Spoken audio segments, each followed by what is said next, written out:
Fan show, rally, penalty shootout, പ്രവചന മത്സരം എന്നിവ സംഘടിപ്പിച്ച് ലോകകപ്പിനെ വരവേറ്റ് Ravaneshwaram government higher secondary school PTA president P Radhakrishnan പരിപാടി ഉദ്ഘാടനം ചെയ്തു. 3 രാജ്യങ്ങളിലും 16 സ്റ്റേഡിയങ്ങളിലുമായി നടക്കുന്ന ലോകകപ്പ് ഫുട്ബോൾ മത്സരത്തിന്റെ ആവേശം വാനോളമുയർത്തി Ravaneshwaram government higher secondary school. ലോകകപ്പിനെ വരവേറ്റുകൊണ്ട് സ്കൂളിൽ വിദ്യാർത്ഥികൾ ഫാൻ ഷോ, വിവിധ ടീമുകളുടെ പതാകയേന്തിക്കൊണ്ട് ബാൻഡ് മേളത്തിന്റെ അകമ്പടിയോടെ റാലി, പെനാൽറ്റി ഷൂട്ടൌട്ട്, പ്രവചന മത്സരം എന്നിവ സംഘടിപ്പിച്ചു.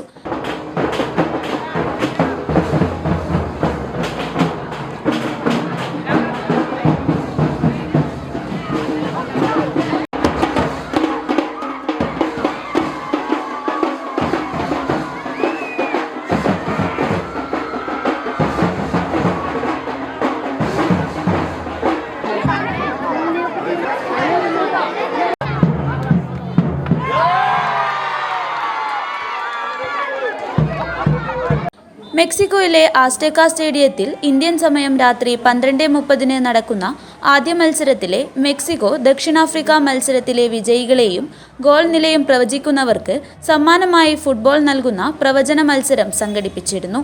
സ്കൂളിൽ പ്രത്യേക ബോക്സ് തയ്യാറാക്കിക്കൊണ്ട് വിദ്യാർത്ഥികൾക്കും അധ്യാപകർക്കും രക്ഷകർത്താക്കൾക്കും ഈ മത്സരത്തിൽ പങ്കെടുക്കാൻ അവസരമൊരുക്കിയാണ് Ravaneshwaram government higher secondary school ഈ ഫുട്ബോൾ മാമാങ്കത്തിൽ പങ്കാളികളാകുന്നത്. കൂടാതെ ഫുട്ബോൾ ഗ്രൗണ്ടിൽ പ്രത്യേക ഗോൾ പോസ്റ്റ് ഒരുക്കി പെനാൽറ്റി ഷൂട്ടൌട്ട് മത്സരവും സംഘടിപ്പിച്ചു. വിദ്യാർത്ഥികളും അധ്യാപകരും രക്ഷകർത്താക്കളും അണിനിരന്ന സ്കൂൾ കവാടത്തിൽ നിന്നും ആരംഭിച്ച ഫാൻ ഷോയും റാലിയും പ്രത്യേക ശ്രദ്ധ നേടി. School PTA president P Radhakrishnan പരിപാടി ഉദ്ഘാടനം ചെയ്തു.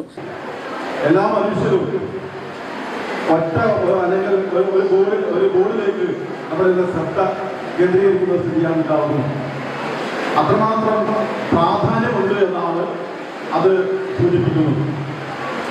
നമുക്കറിയാം, പുതിയ ഒരു കാലത്തിൻ്റെ ഒരു പ്രത്യേകത എന്ന് പറയുന്നത് ഒരു അസഹിഷ്ണുതയുടെ ഒരു കാലമാണ്. ഒരു ഭാഗത്ത് യുദ്ധം നടക്കുകയാണ്, ചില ഭാഗത്ത് കലാപം നടക്കുകയാണ്. ഇങ്ങനെ ഇത്തരത്തിലുള്ള യുദ്ധവും കലാപമെല്ലാം നടക്കുന്നുണ്ടെങ്കിൽ പോലും നമ്മൾ ഫുട്ബോളിൻ്റെ വരവോടുകൂടി നാം അതെല്ലാം മതിമറന്ന് നാം ഇന്ന് രാത്രിയോടുകൂടി ഒരു ആഘോഷത്തിന്റെ തിരുവപ്പിലേക്ക് പോവുകയാണ്. സീനിയർ അസിസ്റ്റന്റ് പി ദിവ്യ അധ്യക്ഷത വഹിച്ചു. പ്രവചന മത്സരത്തിന്റെ ഉദ്ഘാടനം ബോക്സിൽ ആദ്യ പ്രവചന സ്ലിപ്പ് നിക്ഷേപിച്ചുകൊണ്ട് പ്രിൻസിപ്പൽ VK പ്രിയ നിർവഹിച്ചു. അജാനൂർ ഗ്രാമപഞ്ചായത്ത് മെമ്പർ ദീപ വിനോദൻ സംസാരിച്ചു. കായികാധ്യാപിക ലീമ സെബാസ്റ്റ്യൻ സ്വാഗതം പറഞ്ഞു. News bureau, Kanhangad.